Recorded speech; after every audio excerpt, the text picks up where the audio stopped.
BJP কর্মীর বাড়ি যাওয়ার রাস্তা জেসিপি দিয়ে খুঁড়ে দেওয়ার অভিযোগ উঠল তৃণমূলের বিরুদ্ধে। যদিও তৃণমূল অভিযোগ অস্বীকার করেছে। কাকসার বনকাটি রাধামোহনপুর এলাকায় বিজেপি কর্মী বিমল মৈত্র দীর্ঘদিনের বাসিন্দা। অভিযোগ, 2021 সালে ভোটের ফল প্রকাশের পর থেকেই এলাকার তৃণমূলের দুই নেতা তাদের বাড়ি যাওয়ার রাস্তায় বাধা তৈরি করছে। আগে বাঁশ দিয়ে অস্থায়ীভাবে রাস্তা আটকে দেওয়া হয়েছিল, এবার জেসিপি মেশিন দিয়ে গর্ত করা হয়েছে। বিমলবাবু বলেন, রাজনৈতিক প্রতিহিংসা করা হচ্ছে। আমার দুই মেয়ে উচ্চ মাধ্যমিক পরীক্ষার্থী। জেসিপি দিয়ে রাস্তা কাটার সময় মেয়েরাও গিয়ে অনুরোধ করেছিল রাস্তা না কাটতে, কিন্তু সে অনুরোধ তারা শোনেনি। 6টি পরিবার এই রাস্তা ব্যবহার করে। রাস্তা কেটে দেওয়ার ফলে এখন বাড়ির পিছনে জঙ্গল হয়ে প্রধান রাস্তায় উঠতে হচ্ছে। আমি প্রশাসনের কাছে লিখিত অভিযোগ দায়ের করেছি।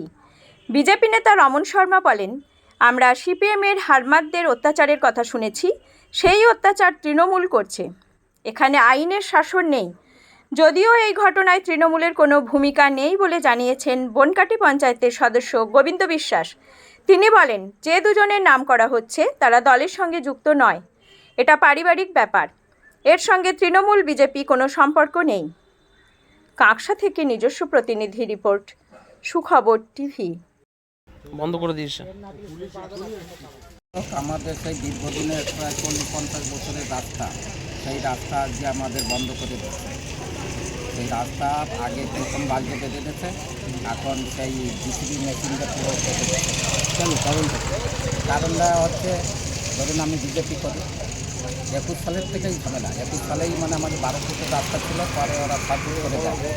কিন্তু ওই ঝামেলা দেওয়া মানে ওরা কথা শোনে না। আমরা বসতে চাইছিলাম আলোচনা, ওরা বসবে না। তারপরে আমরা আইনের পথে গেছিলাম, ওই জন্য ওরা ওকে রাত ওই সঙ্গে সঙ্গে ওরা বাস তারা করছে। এরা টিএমসির লোক, আমার পাশে দুই পাশে রাস্তার দুই পাশে। কী নাম তাদের? একজন নাম পরিমল রায়, আর এক সাইডে হচ্ছে কাননবালা, রবিনবালা, দশরা দেবাশিসবালা। এই যে রাস্তাটা দেখলে শুধু আপনারই যাতায়াত? না না, এখানে 6টা ফ্যামিলি যাওয়া আসা করে, প্লাস গ্রামের লোকও যায় মাঠে গরু দিয়ে। পুরো বন্ধ করে দিয়েছে? পুরো বন্ধ মানে একদম জানানো অভিযোগ পাঠিয়ে করলেন? আমরা আগে বিমল মৈত্র 11 মাইল রাধামোহনপুরের বাসিন্দা, আর ওনার দীর্ঘ 50 বছর ধরে ওখানে বাড়ি আছে। ওনার বাবার বাড়ি, ওনার বাবা থেকে পৈতৃক সূত্রে ওনারা ভাইরা পেয়েছে, সন্তানেরা পেয়েছে। এবার সেই জায়গায় যাবার যে রাস্তা, সেই রাস্তাটাকে 21-এর নির্বাচনের পর বিজেপিকে হারার পর তৃণমূল শাসক দল নিজের বাহুবলে সেখানে বাঁশ বেঁধে বন্ধ করে দেয়। তারপরে কিছু লোকের বলাতে খুলে তারপরে মাঝে মধ্যে ব্যারিকেডিং করে দেয় সেই রাস্তাটা। গতকাল তো জেসিবি মেশিন দিয়ে রাস্তাটাকে কেটে ফেলেছে। তো তার জন্য আজকে বিডিও সাহেবের দ্বারস্থ হলাম, বিএলআরওকে কপি দিয়েছি, থানায় কপি দিচ্ছি। এভাবে চলতে পারে না। একটা ব্যক্তি যে দীর্ঘদিন যে রাস্তাটা ব্যবহার করছে, শুধু একটা ফ্যামিলি নয়, 6-7টা ফ্যামিলি, এবং গাঁয়ের লোকও ওই পথ দিয়ে গরু ইত্যাদি নিয়ে যায়, মাঠের দিকে যায়। এটা কি শুধুমাত্র রাজনৈতিক ইস্যু, মানে রাজনীতি করার জন্য এই প্রতিহিংসা?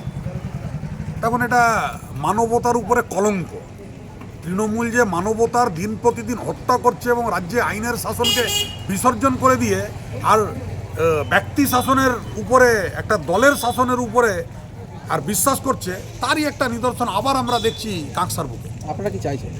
আমরা চাইছি যাতে কারোর বি গণতান্ত্রিক অধিকার খর্ব না হয়। ওদের রাস্তা, ওদের তো একটা ইজমেন্ট রাইট আছে, আর সেই রাস্তার উপর থেকে যাতে ওরা পারাপার করতে পারে, গ্রামের লোকেরা চলতে পারে, এটাই আমাদের দাবি। কোথাও কোথাও অভিযোগ জানেন না? আমরা বিডিও, বিএলআরও এবং থানায় তার কপি দিতে যাচ্ছি। আপনার নাম? আমার নাম রমন শর্মা।